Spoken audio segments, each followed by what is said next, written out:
Opa, vocês estão bem? Que bom. Mais um vídeo pro canal do Soberano Marcial Eterno. Já deixa o like se caiu aqui de paraquedas, se inscreva e ative as notificações para ficar por dentro sempre que sair um novo Manhwa Recap. O último vídeo terminou com os dois figurantes guardas pedindo dinheiro para que nosso protagonista e seu grupinho entrem na cidade, deixando o alquimista que segue ele muito bolado. E os dois guardas falam que eles estavam pegando um boi de serem permitidos a entrar nessa cidade. Essas moedas que eles cobraram era apenas para eles terem uma chance de entrar. Só que um dos guardas percebe alguma coisa estranha, cochicha com o figurante e deixa eles entrarem sem cobrar nada. O protagonista impede Jiarong de continuar discutindo e apenas dá uma risadinha para os figurantes. Tipo assim, vocês se safaram da morte agora, hein, fi? Seu servo pergunta por que ele deixou eles se safarem, sendo que isso era ilegal. Eles estavam abusando do poder para extorquir dinheiro. E o protagonista diz que há tantas coisas ilegais e que ele estava sonhando se pensa que poderia sozinho evitar todas elas. Os subordinados só são corruptos se seu líder for. O dinheiro provavelmente vai para quem está no comando. Eles não devem ficar nem com 10% da propina. E até seu discípulo fica incrédulo com tamanha corrupção. O prota diz que mesmo se pararem isso agora, quando saírem da cidade tudo voltará ao normal. É melhor esperar o príncipe que eles apoiam assumir o trono para corrigir tudo de uma vez. Na farmácia da cidade estava tudo muito animado. O protagonista estava lá dentro tentando comprar erva. Só que como essa cidade era pequena e faltava alquimistas, dos 10 conjuntos que ele pede só 8 estavam disponíveis. O prota diz que vai levar as 8, só que nessa hora chega um figurante muito idiota, mano. Falando que vai levar todas as ervas do local, pois tinha usado todas que comprou anteriormente para fortalecer seu corpo. O vendedor começa a explicar para ele que já tinha as vendido para nosso protagonista. E o cara simplesmente encara nosso prota e depois a loirinha. E com uma cara de que vocês já conhecem de figurante burro para caramba, ele diz que vai comprar as folhas de orquídea e a garota loirinha. E pergunta para o protagonista qual era seu preço. Nosso prota apenas ri e concorda com a negociação, mas diz que talvez o burrão não seja capaz de pagar o que ele pediria. Mais uma vez o figurante debochado pede para o dono da farmácia dizer para ele quem era. E o dono da farmácia diz que ele era o filho do senhor da cidade, e o homem que estava atrás dele era um discípulo de um alquimista de primeira classe. O protagonista e a loirinha olham para o cara e fingem surpresa e perguntam de quem ele era discípulo. O cara simplesmente fala que um moleque igual nosso prota não conheceria nenhum grande alquimista, mas tudo bem, ele iria dizer mesmo assim. A loirinha e Jiarong estavam pensando em como um simples figurante poderia ser tão arrogante. Nessa hora, o cara bate no peito e diz: eu sigo a Associação dos Alquimistas, o meu mestre se chama Jiarong, pegando mais uma vez com as calças arriadas de Jiarong, que se pergunta se era um palhaço, pois mais uma vez um figurante fingia ser seu discípulo. Ele fica desesperado tentando explicar para nosso protagonista que nem conhecia esse cara.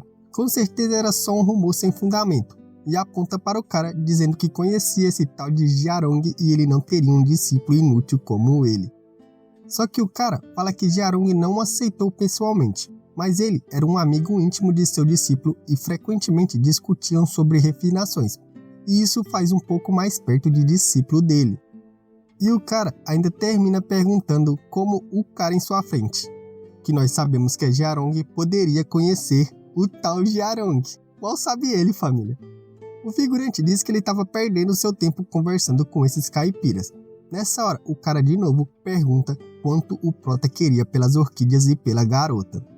O protagonista, simplesmente debochado como sempre, diz que seria bem barato, apenas queria a cabeça dos figurantes como pagamento. O figurante pergunta como ele se atrevia, mas nessa hora, o protagonista, já sem paciência, apenas dá a ordem que seus seguidores dêem uma surra nos dois. Seu discípulo Jiarong começa a espancar os caras. Tanto que o dono da farmácia pede para eles pararem, senão os caras acabariam morrendo. O prota manda os 3 pararem após um tempo, dizendo que já era o bastante. Eles já estavam quase mortos. Ele sai da farmácia, deixando o dono dela em choque, perguntando se o filho do líder da cidade estava bem. E vemos que não estava nada bem, porque olha essa carinha linda e toda deformada. Nessa hora o Gordola, todo louco, rapidamente envia um sinal dizendo que queria eles mortos. E quando o sinal explode no céu da cidade, temos um grupo de guardas cercando o nosso protagonista e seus seguidores. Nisso, o figurante que já estava na frente do exército pergunta se o Prota se arrepende do que fez agora. Olhando para o poder que ele tinha, ele morreria. E vemos que agora seria o arco do contra-ataque do idiota. Alguém do exército pergunta de onde saíram esses 4 jovens, fazendo Jiarong ficar surpreso por ser chamado de criança. Nessa hora, o líder dos guardas percebe que essas tal crianças que eles dizem não eram nada normais, pois eles eram guerreiros marciais e nosso protagonista já era um guerreiro marcial de 8 estrelas. Eles eram poderosos e deviam ter um grande apoio. Ele não deveria correr o risco de capturá-los. Só que o Gordola pergunta o que o comandante estava fazendo perdendo seu tempo. Era só prendê-los, espancá-los até a morte e mandar a garota para o seu quarto, pois essa noite ele fará ela desejar estar morta. O comandante pergunta para os 4 se eles sabem o que fizeram de errado e pede para que o superior dos 4 apareçam ou as consequências serão graves. Jiarong, já putaço com esses caras, fala que se não saírem do caminho agora, as consequências serão ainda mais graves, pegando o comandante de surpresa. Ele dá o sinal para que seus subordinados apontem a lança para o nosso protagonista, que simplesmente pergunta se eles estavam se virando contra os 4. O Gordola diz que sim, estava se virando e pergunta o que o Prota iria fazer. Talvez ele fosse louco, então ele só ia mandar que batessem nele até deixar de ser. Olha a audácia desse figurante gordão, velho. O protagonista ri e diz: beleza, você queria que eu trouxesse o meu superior, então esperem, e lança um sinal no ar. Assim que o sinal explode, pega todo mundo de surpresa. O líder diz que era a flecha que perfurou as nuvens, um sinal militar do mais alto nível, e exclama em choque, pois o chão da cidade começa a tremer. Uma comoção começa na cidade, pois um exército louco invadiu e marcha em direção a eles. Vendo isso, o comandante simplesmente lamenta. Ele estava ferrado, pois provocou alguém que não devia. O filho do líder da cidade finalmente encontrou um destino depois de tantos anos cometendo crimes na cidade. O pobre grupo de soldados fica cercado pelos 4 cantos e exclamam em choque. E o Gordola, se tremendo todo, pergunta quem eram eles, quando sente a intenção de matar de todos os soldados do nosso protagonista. Ele começa a perguntar para o comandante desesperado o que eles deveriam fazer agora, e o nosso protagonista chega dizendo: tudo bem, conforme seu pedido eu os chamei aqui. E com aquela cara de deboche característica dele, diz: vamos ter uma batalha apropriada agora? O comandante empurra o gordão para longe para tentar remediar a situação e pergunta quem diabos era nosso protagonista. A cidade estava sob proteção da lei. Como ele ousa mobilizar os militares em questões pessoais? E o discípulo do nosso protagonista começa a rir. Ele aponta o mindinho, querendo dizer que quando o cara tinha a pica maior, ele estava falando com os punhos. E no momento que superaram ele em números, ele vem falar da lei. O protagonista caminha para cima deles e diz que, vendo que ele chamou algumas centenas de soldados da cidade para lutar contra os 4, agora ele só trouxe 2.000 pessoas para lutar contra centenas. Matematicamente, era nosso prota que estava sendo legal com eles. Então, encarando o comandante, ele diz: vamos começar a luta logo, não tenho tempo para perder, eu sou muito ocupado, você deve ter percebido. Nessa hora, alguém anuncia que o senhor da cidade havia chegado. Alguém bem baixinho e roliço, como vemos na sombra, pede para que abram espaço, pois ele era o senhor da cidade. Todo desengonçado, ele chega, encara o protagonista e pensa que todos os 4 eram crianças, qual deles seria o responsável. O figurante então começa a chorar ajoelhado, dizendo que graças a Deus seu pai chegou, e apronta para o prota, dizendo que eles o espancaram até parecer um porco, e ainda reuniram tantos soldados para os intimidar, e pede que seu pai os prenda. Cá entre nós, família, deixar ele parecendo um porco não foi muito difícil, né? O bichinho feio, mano. O exército começa a pensar na estupidez do porquinho, que ainda não percebeu a situação que estava. Eles estariam em grandes problemas no futuro se continuar seguindo esse idiota. Seu pai, sem nem perder tempo, acerta um cocão no pote dele. Ele só sabia criar problemas por todo lado e pergunta o que fez dessa vez. Quando chegasse em casa, ele ia dar um jeito nesse moleque. Ele se curva dizendo que era o líder da cidade e pede desculpas por educar mal seu filho e implora perdão. O prota simplesmente ri e fala que estava tudo bem. Ele estava disposto a conversar, mas não era bom fazer todo mundo ficar ali parado no meio da cidade. Por que não conversavam em um lugar mais adequado? O líder da cidade concorda e diz que eles poderiam conversar em sua residência. Após isso, vemos o grupo do Prota cercando a residência do senhor da cidade. Lá dentro, nosso protagonista estava em uma reunião todo comportado. Ele, com seu deboche de sempre, diz que brigar com o figurante Gordola foi uma forma de se conhecerem. E o senhor da cidade concorda que essa foi uma ótima forma e ordena que seu filho sirva um pouco de chá a ele, enquanto pergunta qual era o nome do nosso protagonista e qual era sua posição na corte. O Prota diz que seu nome era bem insignificante. Na verdade, ele ouviu que seu país estava numa situação terrível e se animou, e decidiu liderar seus irmãos para proteger seu país natal. O líder da cidade, mais falso que nota de R$3, diz que isso era incrível.